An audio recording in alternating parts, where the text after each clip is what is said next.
حضرت جنید بغدادی دجلہ کے کنارے جا نکلے اور آپ کے شاگرد بھی تھے آپ کے ساتھ، تو وہاں بہلول ملے۔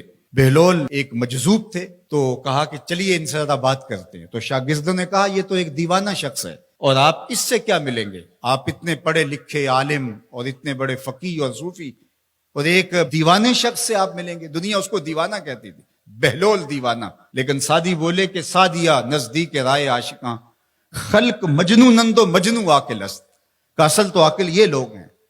تو خیر حضرت جنید بغدادی گئے اور بہلول کو سلام کیا، کہا کہ آپ کون ہیں؟ تو کہا میں جنید بغدادی ہوں۔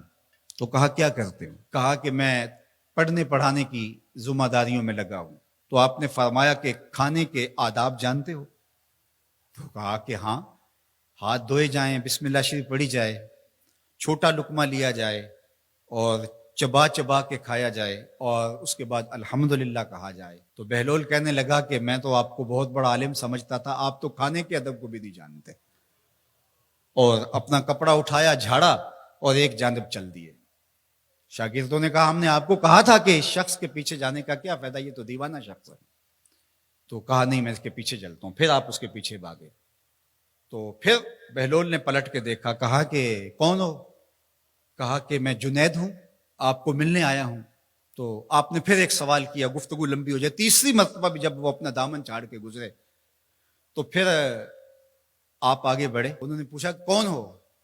انہوں نے کہا کہ میں ایک عام سا شخص ہوں، تو آپ کے پاس جو ہے وہ سیکھنے آیا ہوں۔ تو کہا کہ میں نے تم سے پوچھا تھا کہ کھانے کے آداب کیا ہیں، تو تم نے یہ بتایا تھا۔ کہا جی میں نے تو یہی پڑھا ہے اور میں نے یہی بتایا ہے۔ تو کہا کھانے کا سب سے پہلا ادب یہ ہے کہ لقمہ حلال کا ہو، باقی لقمے چھوٹے چھوٹے توڑ کے کھائے یا چبا چبا کے کھائے یا جو ہے وہ پانی پہلے پیے یا بعد میں پیے، کہا یہ باتیں بات کی ہے۔ سب سے پہلا ادب کھانے کا یہ ہے کہ لقمہ طیب ہو، لقمہ طاہر ہو، لقمہ پاکیزہ ہو۔ اللہ اکبر۔ تو ہمارے رب نے ہمیں پاکیزہ رزق کھانے کی تلقین فرمائی ہے۔ تو اللہ کے محبوب علیہ السلام نے اس شخص کا ذکر کیا جو لمبا سفر کر کے آیا اور وہ کعبۃ اللہ کے سامنے کھڑا، وہ اللہ تعالیٰ جل شانہ کو پکارتا ہے اور کیا کہتا ہے؟ یا رب یا رب۔ اشعث اغبر، اس کے بال بکھرے ہوئے ہیں اور اس کا لباس پھٹا ہوا ہے، پتہ گندہ سی حالت ہے، اور اللہ کے گھر کے سامنے کھڑا ہے، لمبے لمبے ہاتھ کر کے دعا مانگ رہا ہے، یا رب اے میرے اللہ، اے میرے اللہ۔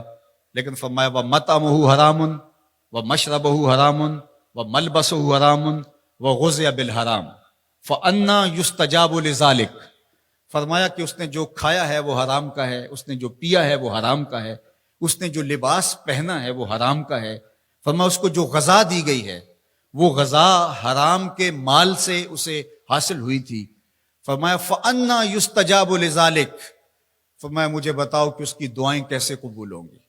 وہ کعبۃ اللہ کے پردے کو تھام کے کھڑا ہے، ملتزم سے لپٹ کے رو رہا ہے، وہ حتیم میں کھڑا ہے، وہ کعبہ کے اندر بھی چلا گیا، کعبہ کی چھت پہ سقف بیت اللہ پہ بھی کھڑا ہے، مطاف میں کھڑا ہے، وہ حجر اسود کے ساتھ لپٹ کے دعائیں مانگ رہا ہے، مقام ابراہیم کے پاس کھڑا ہو کے دعائیں مانگ رہا ہے۔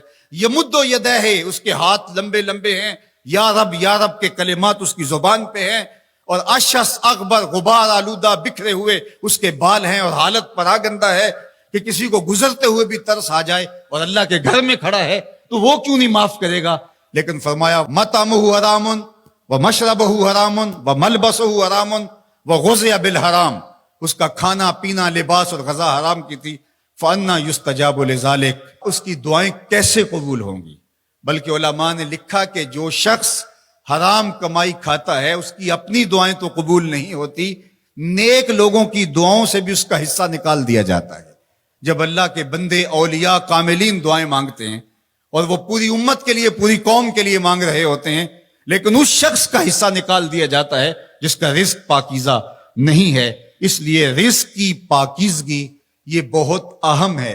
رومی علیہ الرحمہ فرماتے ہیں کہ اگر تمہارا رزق پاک ہوگا، تمہارا رزق ستھرا ہوگا، تمہارے سینے میں معرفت کا نور پیدا ہوگا، اور اگر تمہارے سینے میں غل، غش اور حسد، بغض، کینہ اور نفرتیں پیدا ہو رہی ہیں تو پھر تم غور کرو کہ تمہارے رزق میں کوئی مسئلہ ہے۔